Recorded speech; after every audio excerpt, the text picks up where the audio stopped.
बृहन्मुंबई महानगर पालिका शिक्षण विभाग ऑनलाइन वर्चुअल क्लासरूम की हिंदी की कक्षा में आप तमाम का स्वागत है। मैं हूं आपकी शिक्षिका अंसारी अस्मा रुकैया मोहम्मद कैस। आज हम पढ़ने वाले हैं हिंदी। तो चलिए शुरू करते हैं हमारा आज का सेशन।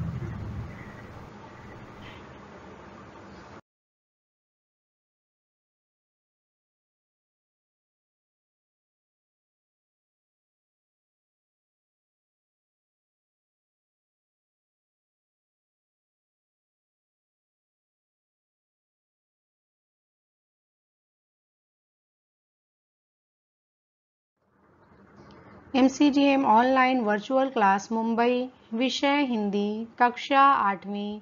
मैं हूं आपकी शिक्षिका अंसारी अस्मा रुकैया मोहम्मद कैस। छात्रों, आज हम पढ़ने वाले हैं दूसरी इकाई कविता नंबर 1 पंपासर। इस कविता के कवि हैं नरेश मेहता जी।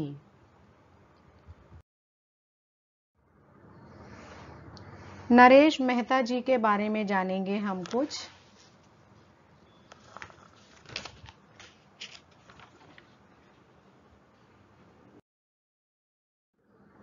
परिचय। नरेश मेहता जी का जन्म 1922 शाजापुर मध्य प्रदेश में हुआ। इनकी मृत्यु सन 2000 में हुई।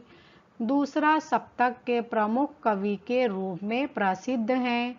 ज्ञानपीठ पुरस्कार विजेता नरेश मेहता जी उन शीर्षस्थ रचनाकारों में से हैं जो भारतीयता की अपनी गहरी दृष्टि के लिए जाने जाते हैं। आपकी भाषा संस्कृत निष्ठ खड़ी बोली है जिसमें विषयानुकूल भावपूर्ण प्रवाह है।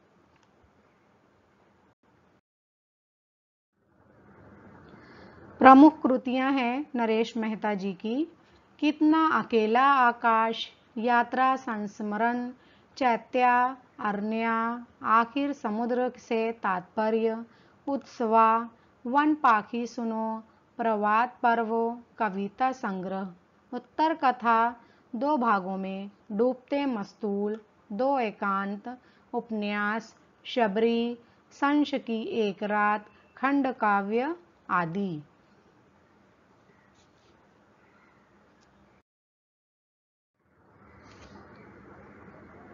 पद्य संबंधी। प्रस्तुत पदांश शबरी खंड काव्य से लिया गया है।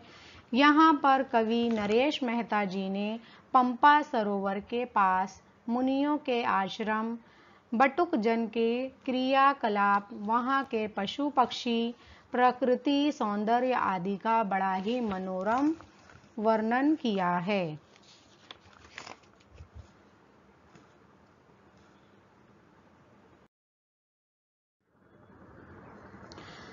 छात्रों, प्राचीन भारत में ऋषि मुनियों के अनेक आश्रम हुआ करते थे जहां वे अपने परिवारों के साथ रहते थे।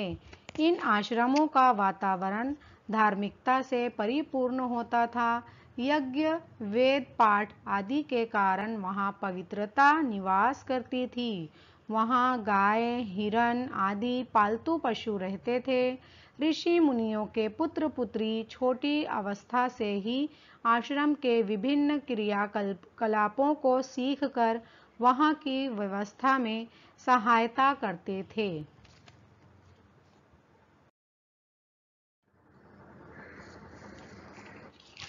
कविता नंबर 1 पंपासर। इस कविता के कवि हैं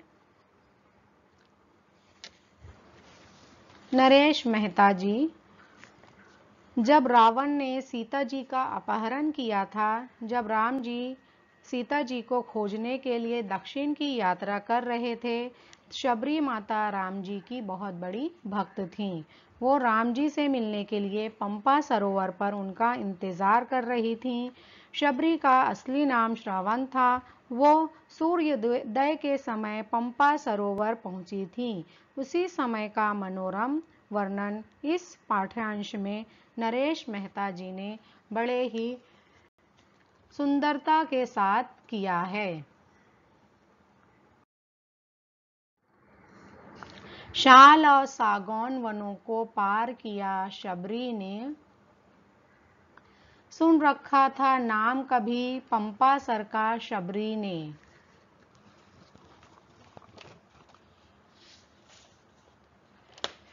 जब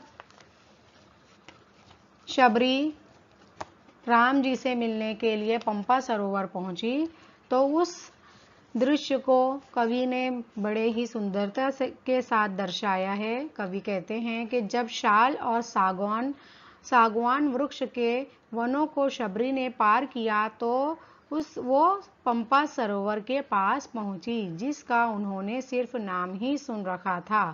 पंपा सरोवर के किनारे बड़े बड़े ऋषि और मुनियों के आश्रम हैं।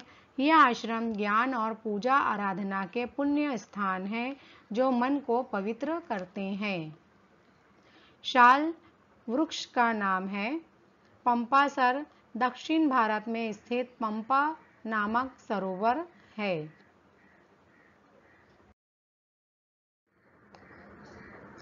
पंपासर में बड़े बड़े ऋषि मुनियों के हैं आश्रम, ज्ञान व्यान तप आराधन के तीर्थ रूप हैं आश्रम।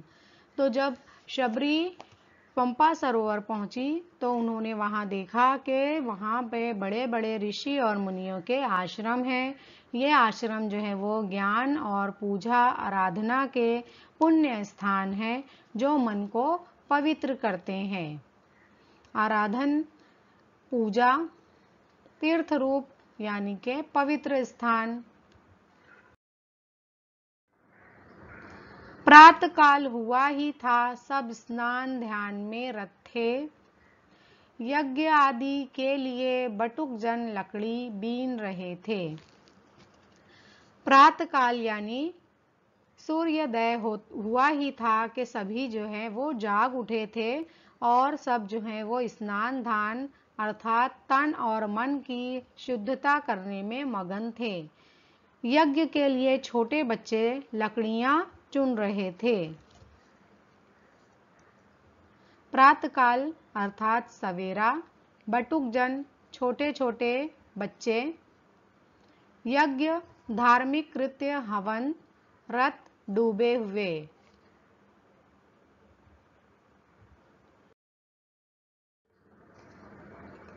कोई क्यारी छांट रहा था, सींच रहा जल कोई, दूही जा चुकी थी गायें, सब रंभा रही थी कोई।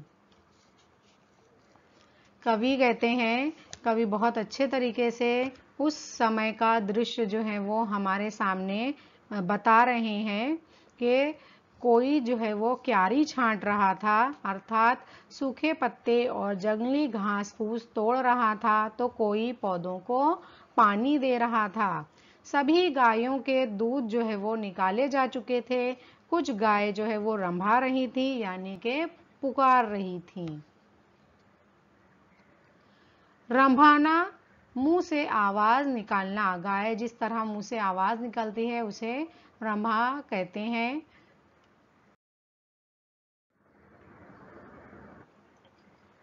गीले आंगन में हरिनों के खुर उभरे पड़ते थे, बैठ आम की डाली पर तोते चीखे पड़ते थे। अब यहाँ पे कवि जो है वो आसपास के वातावरण का बहुत ही अच्छे अंदाज में वर्णन कर रहे हैं। कवि कहते हैं कि गीले आंगन में जो मिट्टी का आंगन था उसकी सफाई जब की जाती है तो उन पर पानी का छिड़काव किया जाता है। तो मिट्टी के आंगन की सफाई की जा चुकी थी, उन पर पानी छिड़का जा चुका था, जिस पर चलने से हिरणों के खुरों के निशान बन रहे थे और आम के पेड़ों पर बैठे हुए तोतों की तेज आवाज सुनाई दे रही थी।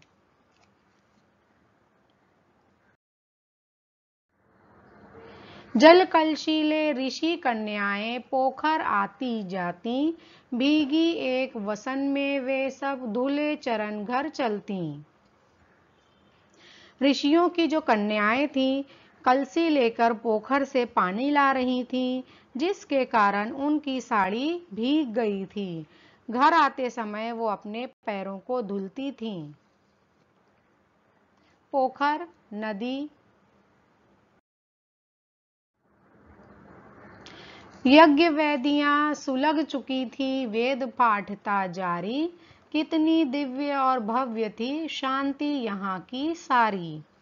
अब कवि कहते हैं कि यज्ञ वेदियों में लकड़ियां जो हैं वो सुलगाई जा चुकी थी, वेद का पाठ भी जारी था, यहाँ की शांति जो है वो बहुत अलौकिक और भव्य थी। यज्ञ अर्थात धार्मिक कृत्य, हवन।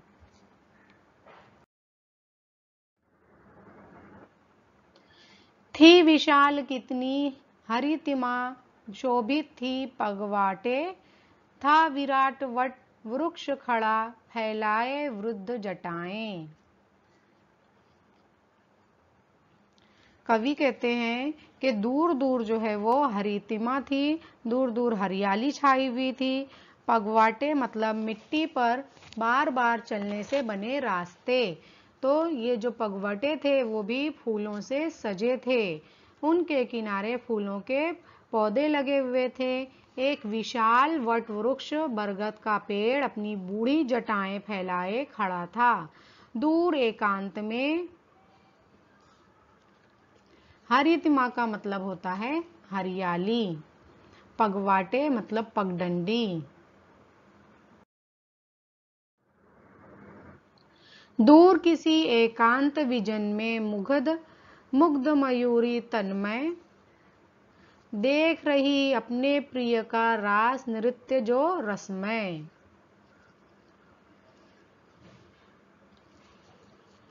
कवि कहते हैं कि दूर एकांत में जनहीन स्थान पर एक मोरनी मोहित और मगन होकर अपने मोर के गाने और गोलाकार नाच को देख रही थी। विजन मतलब जनहीन, जहाँ कोई नहीं होता, जहाँ एकांत होता है, उसे यहाँ पे विजन कहा गया है। तो वहाँ पर एक जो मयूरी थी वो अपने मोर का नाच देख रही थी। मयूरी अर्थात मोरनी।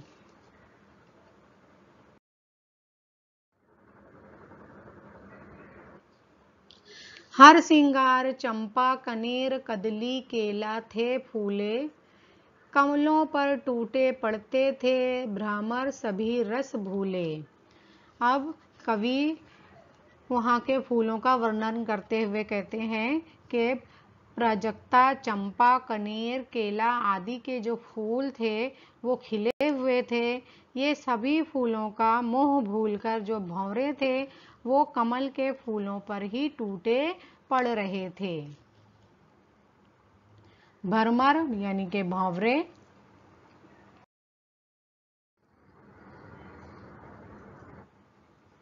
कविता का सरल अर्थ। कवि कहते हैं कि राम भक्त शबरी ने कभी किसी के मुख से सुना था कि पंपासर में बड़े बड़े ऋषि मुनियों के आश्रम हैं। वे ऋषि मुनि सदा ज्ञान ध्यान में डूबे रहते हैं। उनके आश्रम तप और आराधन के तीर्थों के समान हैं। शबरी उन ऋषि मुनियों के दर्शन करने के लिए शाल और सागौन के वनों को पार करके जब पंपासर पहुंची, उस समय सूर्योदय हुआ ही था। कोई ऋषि स्नान करने में व्यस्त था तो कोई स्नान के बाद ध्यान मगन था। छोटे छोटे बच्चे यज्ञ आदि के लिए लकड़ियां एकत्र कर रहे थे। कवि कहते हैं कोई ऋषि पुत्र क्यारियों की खुदाई कर रहा था, कोई उन्हें जल से सींच रहा था। सभी गायों का दूध दुहा जा चुका था, कोई कोई गाय रंभा रही थी। आश्रम का विस्तृत आंगन गीला हो रहा था। वहां पालतू हिरन चौकड़ी भरते फिरते थे, जिस कारण आंगन की गीली भूमि पर उनके खुरों के चिन्ह उभरे हुए थे। आम के वृक्षों की डालियों पर बैठे तोते जोर जोर से बोल रहे थे। ऋषियों की पुत्रियां छोटी छोटी जल की कलशियां लेकर पोखर पर जा रही थीं। वहां से वे स्नान करके कलशियों में जल भरकर भीगी साड़ी में ही घर को लौट रही थीं। कवि कहते हैं ऋषि मुनि आश्रम में वेद पाठ कर रहे थे। यज्ञ के लिए वेदियां प्रज्वलित कर दी गई थीं। आश्रम में चारों ओर दैवी शांत छाई हुई थी। चारों ओर हरियाली का साम्राज्य व्याप्त था। पगडंडियां शोभा से युक्त थीं। वहीं एक विशाल वट वृक्ष खड़ा था, जिसकी बहुसंख्य जटाएं सब तरफ फैली हुई थी। आश्रम में ही कहीं दूर एकांत में मयूर सुंदर नृत्य कर रहा था। उसकी केका वातावरण को गुंजायमान कर रही थी। मयूरी बड़े प्रेम के साथ अपने प्रिय के नृत्य को देखने में तन्मय थी। आश्रम ने हर श्रृंगार चंपा, कनेर और केले के वृक्षों पर फूल आए हुए थे। दूसरी ओर सरोवर में खिले कमलों पर रस प्राप्त करने के लिए भ्रमर मतवाले होकर मंडरा रहे थे।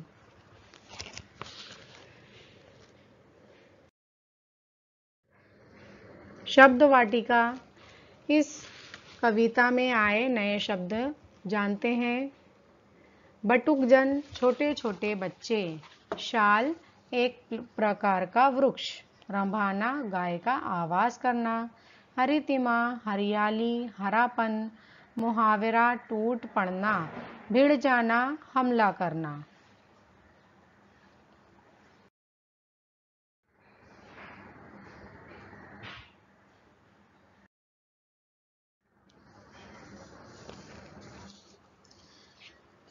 पद में आए प्रयुक्त पुष्प के नाम हमें यहाँ पर लिखने हैं और पद में आए हुए जो वृक्ष हैं उनके नाम लिखने हैं। तो पद्य में दो वृक्ष का नाम आया है, शाल और सागौन, और पद्य में बहुत से फूलों के भी नाम आए हैं। उसमें से किन्हीं दो फूलों के नाम हम लिखेंगे चंपा, कनेर। एक शब्द में उत्तर लिखो। पंपा सरोवर का नाम जिसने सुना है। तो पंपा सरोवर का नाम किसने सुना है? शबरी ने। जल कलशी ले जाने वाली ऋषि कन्याएं।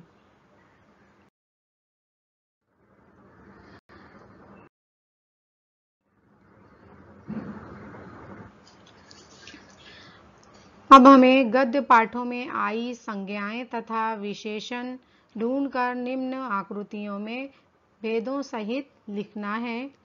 तो ये आपकी पुस्तक के पेज नंबर 24 पे एक डायग्राम बना हुआ है, उसको देखकर आपको पूर्ण करना है। संज्ञाएं लिखनी है। उदाहरण के तौर पर एक दिया हुआ है फूल, ये जातिवाचक संज्ञा है और बाकी के जो डब्बे हैं, बॉक्स हैं, वो खाली हैं। हमें वहाँ पर दूसरी संज्ञाओं के नाम लिखना है और उनका हमें विशेषण पहचान कर लिखना है। फूल जातिवाचक, अंधेरा भाववाचक, पंपासर व्यक्तिवाचक, पानी द्रव्यवाचक, नैनीताल व्यक्तिवाचक, हंसी भाववाचक।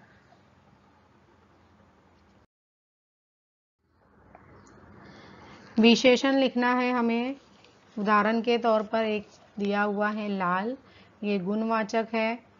21 संख्यावाचक, ज्यादा परिमाणवाचक, पानी द्रव्यवाचक, ये सार्वनामिक वाचक, गर्म गुणवाचक।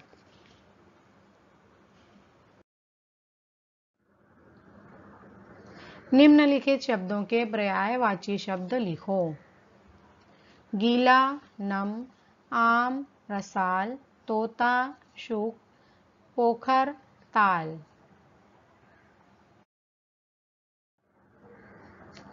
निम्नलिखित शब्दों के वचन बदलकर लिखो। क्यारी क्यारियां, गायों गाय, हरिनों हरिन, तोते तोता।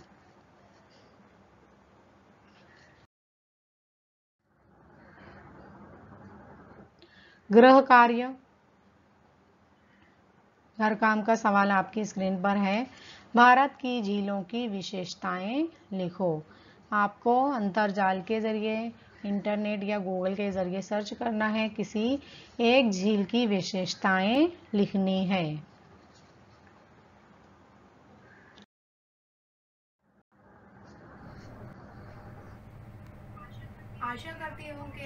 आज के लेसन में जो कुछ भी पढ़ाया गया है आपकी समझ में आया होगा।